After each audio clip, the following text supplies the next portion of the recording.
Welcome to United Jews channel. Today we have Dmitry, Michael, and Fred, and we're going to be talking about Ukraine and hot topics that are on everyone's mind. So the first topic is the roles. We're going to discuss the role of U.S. In Europe, the role of Europe, Russia, China in U.S. economy. We're going to talk about NATO's role, and which one you want to tackle first? Well, let's talk about the role of the U.S. in Europe. I mean, I'm American. I'm Texan, and by default American as well. Although Texas is kind of different. We're a different kind of place, and I have a lot of different aspects. I've lived in Russia.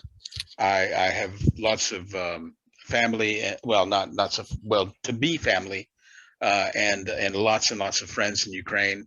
I spent a lot of time there in Crimea before it was invaded by Russia, and so I have a lot of contacts there.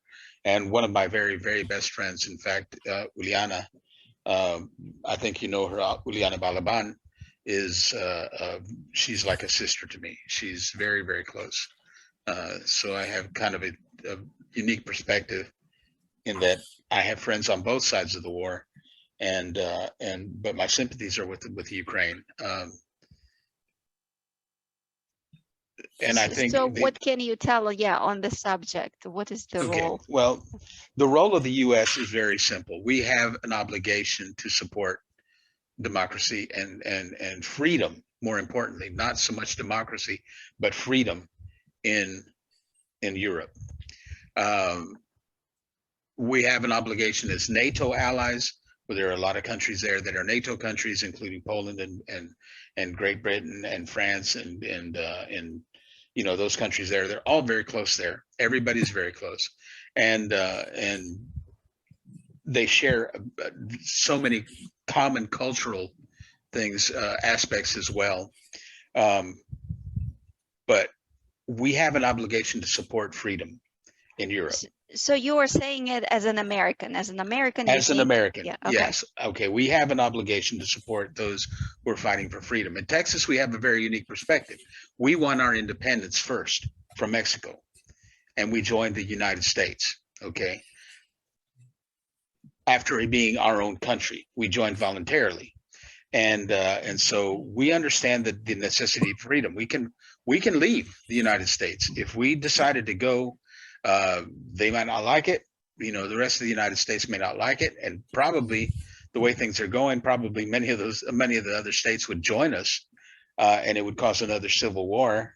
But we could leave the United States, and if things continue to go the way they're going, that's a very real possibility.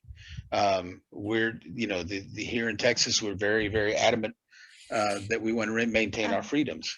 And Brad, don't leave us, please. Don't well, go you're welcome to join us. I mean, I hate to say this, but California would probably be split. I think California would end up splitting, and the majority of California would come with us. But the coastal cities, I hate to say it, but the coastal cities would be lost, I think. They enjoy the benefits, and this is the same in Europe as well. They enjoy the benefits of our industry and our agriculture, but they don't understand the importance of those things in their own lives. They think that we're dependent on them, and to a certain extent we are, but we can survive. We don't have to sell all our stuff. We have, for example, in Texas, we have our own oil reserves here. We have our own power grid here in Texas, completely disconnected from the rest of the country. We provide our own power. We provide our own energy. We provide our own oil. We have our own agriculture here, and we can support ourselves if we have to. We won't have the additional markets, but we wouldn't starve. Whereas Los Angeles, San Francisco, Sacramento, New York, Chicago, the big cities, would starve to death if they didn't have agriculture from us and from California as well, rural California especially. Fred, okay, let's stop because we're going to another direction. What we heard from you that as American, you think that you are a savior, you want to save Europe, you want to save Ukraine. No, we can't. We can't as Americans save Europe, and we can't save Ukraine, but we have to support them. We have to support them, and we have to allow them to fight, to fight effectively, efficiently, and successfully against those things. Yeah, Dmitry has a quick question for you. Yes, please. Yes, my understanding Texas is about equally right and left. And from Ukrainian topic perspective, I think the most right-wing's position is the most controversial. So I would like personally, for me, it interests more how to find arguments that are good for the right wing. And I wonder, is the right wing really sees United States role in Europe as providing freedom, or do that population need arguments around how U.S. is making money with collaboration with the East? Yes, I understand your question completely, and you're absolutely right. There are so many things that are truly misrepresented in the press. You have situations where everybody says, well, the right says that we should do this and the right says that we should do that, but that's not by no means the majority. We understand the importance of supporting Ukraine against Russia. And we understand the importance of supporting Taiwan against China. And we understand the importance of supporting anybody, honestly, anybody against Iran. We have to support Israel, in the Middle East. We have to support Saudi Arabia and maintain them as allies, which we haven't been doing this term. We've essentially lost them as allies in the past 2 years. Over the past 2 years, we went from firm allies, having firm allies of the Saudis in support of everything that we held dear. The freedom of Israel. We were actually making progress with them towards that. Jordan, was making progress for that. To now that they've completely turned around and they're now supporting China and Russia against the United States. And this is a huge failure on the part of our current administration. But conservatives understand that our freedom is dependent on the freedom of the rest of the world. Okay, we don't need to own Ukraine. Okay, we don't need to own Ukraine. We don't need to invade Ukraine. We don't need to possess or hold Ukraine or anything like that. We need Ukraine to be independently sovereign in their own right. Okay. Well, Fred, I think you've said enough. Dmitry, did Fred answer your question? Yeah, totally. That was a very great, comprehensive perspective. Great. Thank you. Yeah, Michael, can we hear your perspective? Maybe you can mention something, the role of US and Europe. Sure. Let me put in my 2 cents. So I fully agree with the moral side of the situation. It's obviously a moral question that we need to support Ukraine against unjust invasion and all the rest of that. But I view this issue is wider than that. I think what Putin is trying to do, he's trying to upset the whole world order. And if he's allowed to succeed, I mean, I'll have to be absolutely blunt. Ukraine itself is not the issue. Of course, it is the issue for the Ukrainians, but the issue is that if Ukraine were to lose this war, the world order as we know it will be broken. And the Western way of life as we know it would be under great threat. And it is now. So I view it as a worldwide conflict that all the countries that value the Western way of life need to join on the side of Ukraine and the Western world. Otherwise, we will wake up tomorrow and the world will not, it is already not what we are used to. But we may wake up tomorrow and find that everything we knew and valued have greatly diminished. And diminishing that will diminish us all, including the United States. So United States, as a leader of the free world, it's good that it's taking a lead in helping Ukraine to fight this aggression. But the question to me is wider than even Ukraine itself. That's what I'm trying to say. Thank you, Michael. Thank you, Michael. Dmitry, do you have anything to add? Yeah, Great. I do. It's great to be the third, so I can just fill in what's missing. Because in principle, I really respect and agree with most of the position that was laid out by Fred and Michael. So one thing I'd like to add is that like there are democratic countries where leaders are elected and supposed to like represent the people and serve the function for them. And there are countries with dictatorships, like either clear or like covert, like in Russia. And one thing that I think many Americans don't understand is the extent of how much money they have.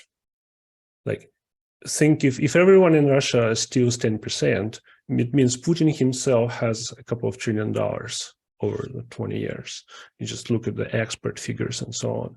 So it's like 5 orders of magnitude more than net worth of Joe Biden, for example. 5 orders of magnitude. And add another order of magnitude in terms of purchasing power, because in Russia, you can pay $10,000 per year and hire like a person with like 2 university degrees, which is like 10 times cheaper than in the US.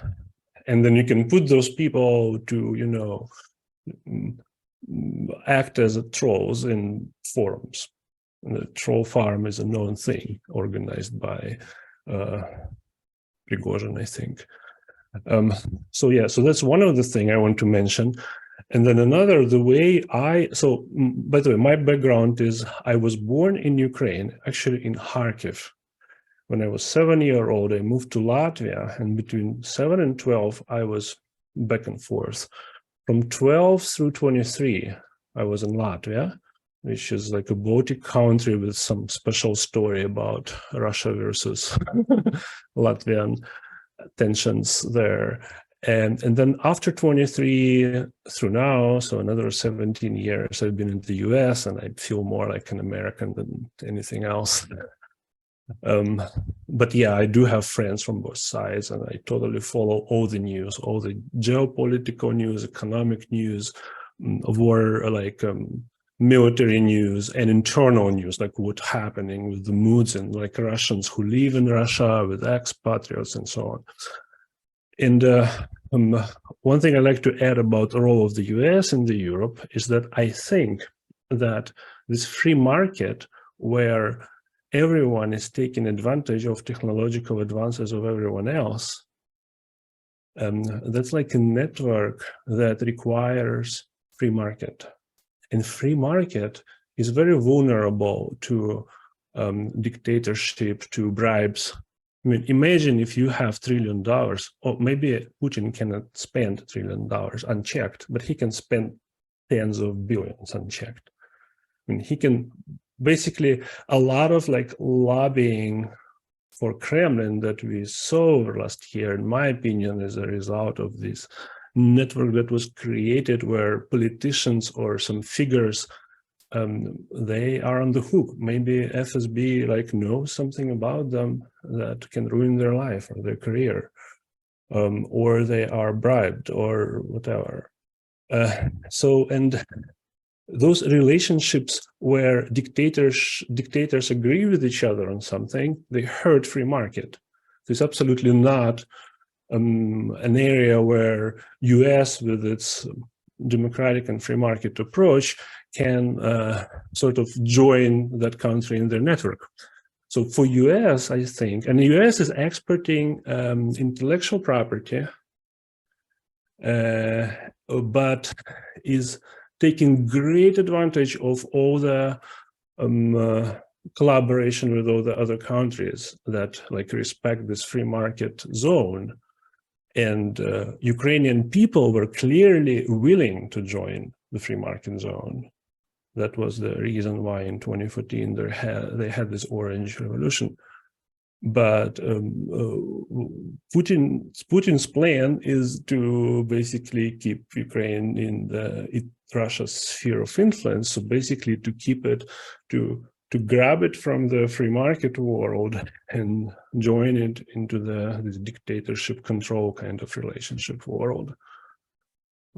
So for US, like losing Ukraine and potentially losing some other countries from free market means making less money. Okay, thanks for bringing money into this conversation. We didn't have that before, that perspective. Anybody wants to add anything, Michael or Fred, while we are talking about money? Yeah, I do want to add that not so much the money portion of it, but the basis of the fight with the reasons that Russia states that they wanted to invade Ukraine.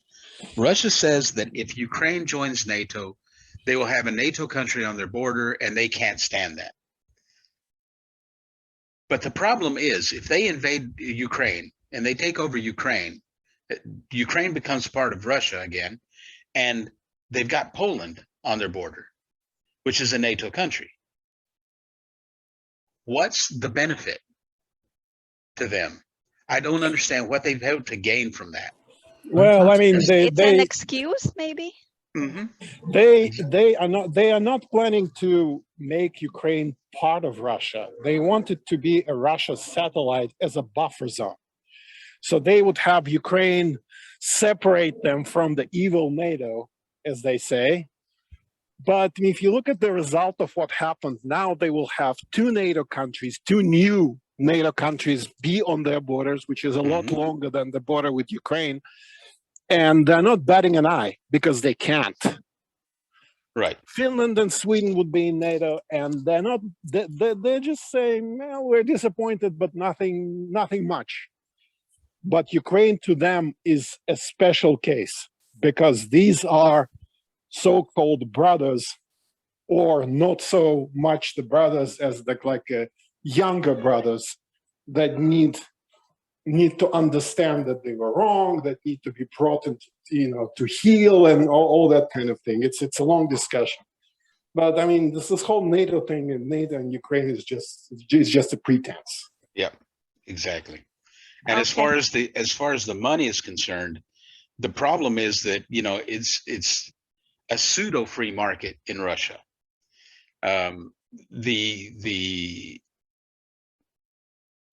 It doesn't benefit everybody. It benefits those who Putin chooses should benefit from them. He'll have his oligarchs, though, his favorite oligarchs that will get all of the benefits from whatever market is available. And those are the ones that will be allowed to sell, and those are the ones that are going to benefit. And they'll kick back, of course, from their profits to Putin, and Putin will gain from that. So the whole idea of freedom to take advantage of the free markets is false. That whole idea is completely false. Well, thank you, Fred. I think we're slowly moving into the second question, which is interests of Putin. But Dmitry, did you want to add something to the NATO's role and the very first question? One thing I would add, if we had a participant who is on the different side, is that I would like to mention that Mr. Trump was specifically willing to detach US from NATO and basically almost cut those ties, which I think, even if we forget about Ukraine, it looks like against the interests of the US. Well, I did, as an American, I tend to disagree that, well, as a Native American, let me say that, because Dmitry, you're every bit as much, and if not more than most people, American than most Americans. You know more about the Constitution and stuff that most of the kids getting out of high school do. which is ridiculous and sad. I had to learn before in order to take a citizenship test. Exactly, and it's so disheartening and disappointing, which is something that I hope to be able to address again in the future. But the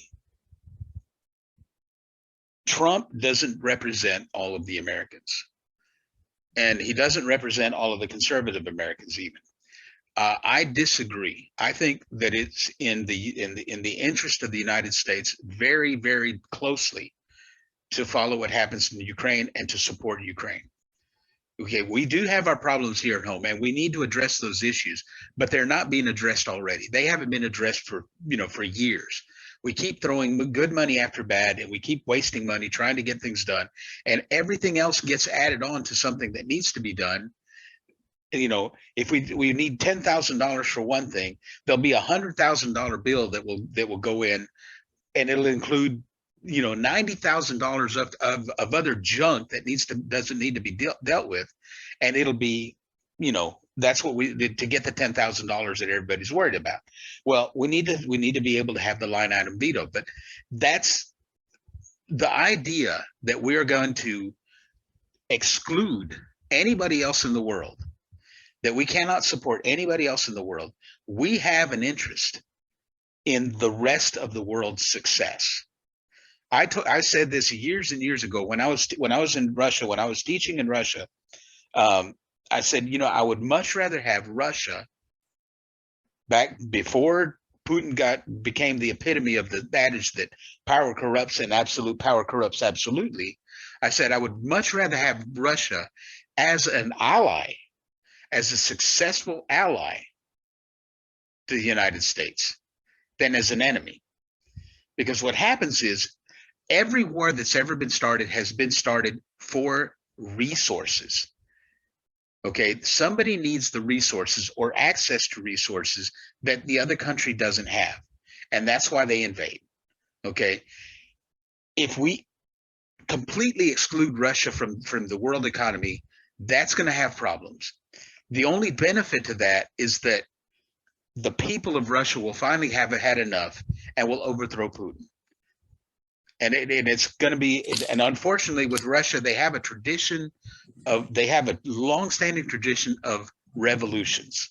And it's going to take another revolution, whether it's the Velvet Revolution or the Bolshevik Revolution, whether it's violent or administrative, they're going to have another revolution to get rid of Putin and to re-enter the rest of the world.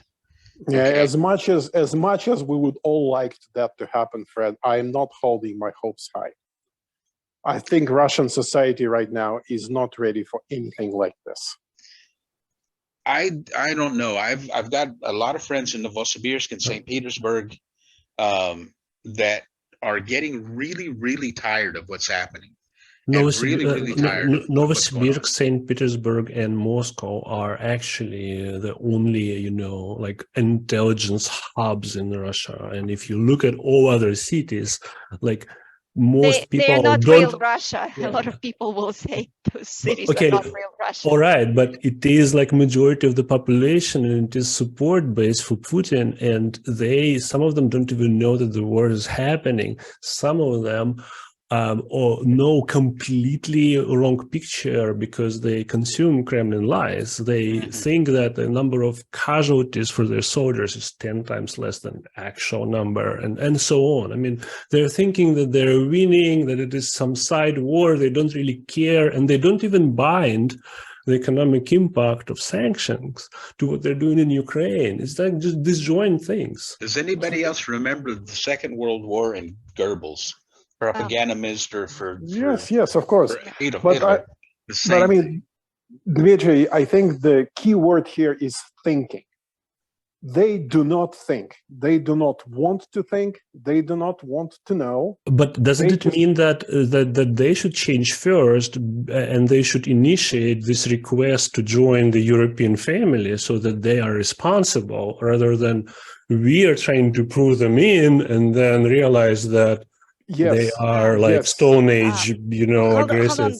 Just 1 second before we move on, we have one more person who joined us. Her name is Rina, and she might say something too. Just FYI, continue, please. Hello, everybody. Hi.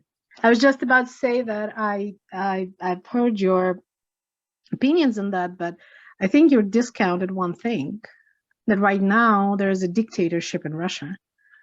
If anybody remember the history during the Stalin's time, there was no revolutions because people were, as soon as they opened their mouth, the walls were listening. They were getting killed left and right. Yep. So we're back to Stalin's time right now. And people are scared to talk. I would more compare this to Hitler's Germany, to be honest with you, because in Stalin's Russia there was a lot of fear, but people don't massively support. They liked the dictator, but they didn't massively support what the government did. Germans did that, and Russians do it too. I mean, I'm sorry to say, but there is a majority of Russian population that support what their dictator is doing. There is a common theme about this is my country, here. so I totally support it because this is my motherland. That's why I support it. You know, there's a lot of that patriotism going on, unfortunately. Yeah, I have friends. I have friends, a lot of friends still left in Russia after 30 years having lived in the US. And these are not Moscow or St. Petersburg. These are other cities. And I see that there's so much support. Oh, what Putin's doing is right because he's the clever one. He's the czar. He knows what to do, and we really don't know. We really don't care. We just support. Because of the propaganda. Have you ever turned the TV, the Russian TV? Yes, I know very well about Russian TV, but it's horrible because of the propaganda. I talk to people in Russia from the different cities outside of Moscow and St. Petersburg. Actually, Moscow and St. Petersburg, they're just keeping quiet because, I mean, they can chat with you on other means where they can speak up their mind, but it's very rare that you hear people in other cities that are actually understand what's going on. Yeah, exactly. Because of the mass propaganda. Yeah, the propaganda is being used very effectively in the same way that Goebbels did in Germany, in Hitler's Germany. And remember when we lived in 70s and 80s, we had the same propaganda, right? Nobody, there was a joke, don't read the Russian newspaper before you have a breakfast. Remember that? Yeah, we still have the same thing here now. We still, if you watch the news, you're going to see. That's a different topic. Yeah, different topic, but we're going to see two sides. You're not going to see the truth. Exactly. You're going to see. There was a time when the news was reported, and we had to decide what we thought about it. Now we're told what to think, and then we have to, and then they tell us why. They say, well, because of this is what's happened. This is what you should, think. We don't tell us what happened. We rarely ever hear what happened, what actually happened. We hear people's versions of what happened rather than what actually happened. And that's very sad. And we've lost that here already. And we're losing more and more freedoms in this country. And, I can't imagine. Well, I can imagine because I have a lot of friends there. In fact, my ex-girlfriend, whom I talk to a lot, is, there, and she's listening to this propaganda, and she's telling me, that this is what happened. And I'm like, where did you get that information? Where are you getting this information? This idea that Americans want this or Americans do want to do that. We want to take over Ukraine. We want to, invade these countries. I'm like, nobody has ever said anything like that. Well, we watch the news and that's what's happening. And I'm like, and do you realize that the only news that's even allowed to be broadcast in Russia is state-approved news? That there have been how many TV stations have closed and said we're not going to do this anymore. There was a live broadcast of someone a reporter who walked off the stage and said, I'm not going to be telling these lies anymore. I can't do this, in Russia. So, they're getting a lot of misinformation and disinformation and that's the only source of information that they have and that they're allowed to have. And that's very, very sad. And they are brainwashed in that way. But it's much like, you know, in Nazi, you know, Nazi Germany, it was the same thing. You know, they get so much of that, and maybe the sentiments are the same for the people, but the result is the same.